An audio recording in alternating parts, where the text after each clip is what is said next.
ગત તારીખ 23મી જાન્યુઆરીથી લઈને 7મી ફેબ્રુઆરી દરમિયાન સરકાર દ્વારા સ્કાઉટ જાંબુવારી સ્પર્ધાનું આયોજન તમિલનાડુ ખાતે કરવામાં આવ્યું હતું। આ કાર્યક્રમ અંતર્ગત અનેક સ્પર્ધાનું આયોજન કરવામાં આવ્યું હતું, જેમાં ગુજરાત રાજ્ય તરફથી સ્કાઉટ બેન્ડ સ્પર્ધામાં સુરતના વરાછા વિસ્તારમાં આવેલ જોયસ ઇંગ્લિશ સ્કૂલના વિદ્યાર્થીઓએ ભાગ લીધો હતો।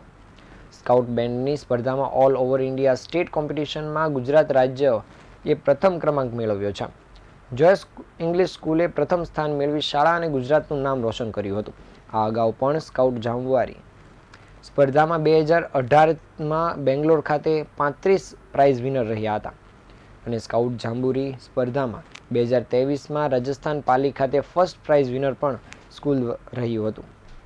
પ્રથમ ક્રમાંક મેળવ્યા બાદ આજરોજ સુરત શહેરના મેયર દક્ષેશભાઈ માવાણી સાથે શાળાના વિદ્યાર્થીઓએ મુલાકાત લીધી હતી, જ્યાં દરેક વિદ્યાર્થીઓને મેયર દ્વારા અભિનંદન પાઠવીને વિદ્યાર્થીઓનો ઉત્સાહ પણ વધારાયો હતો।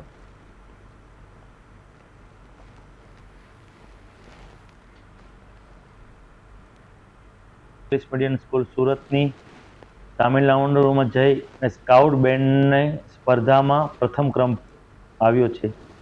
અત્યારે સુરતનો સૂર્ય મધ્યમાં તપી રહ્યો છે। સુરતની વાત કરું તો સ્વચ્છતામાં હોય કે પાણીમાં હોય તો સ્વચ્છ વાયુ સંરક્ષણમાં, પણ હવે તો સુરતનું યુવાધન એટલે સ્ટુડન્ટ પણ સુરતને પહેલો નંબર નથી ખપતો એ રીતે પોતાનું કાર્ય કરી રહી છે। અને સ્કાઉટ બેન્ડમાં એક નવું ઇનિશિયેટિવ લઈ અને સુરતની જોયસ સ્કૂલે નવું ઇનિશિયેટિવ લીધું છે અને સ્કાઉટ બેન્ડમાં સ્પર્ધામાં જીત મેળવી છે। હું તમામ જોયસ સ્કૂલના સ્ટુડન્ટોને હૃદયપૂર્વકની શુભકામના આપું છું।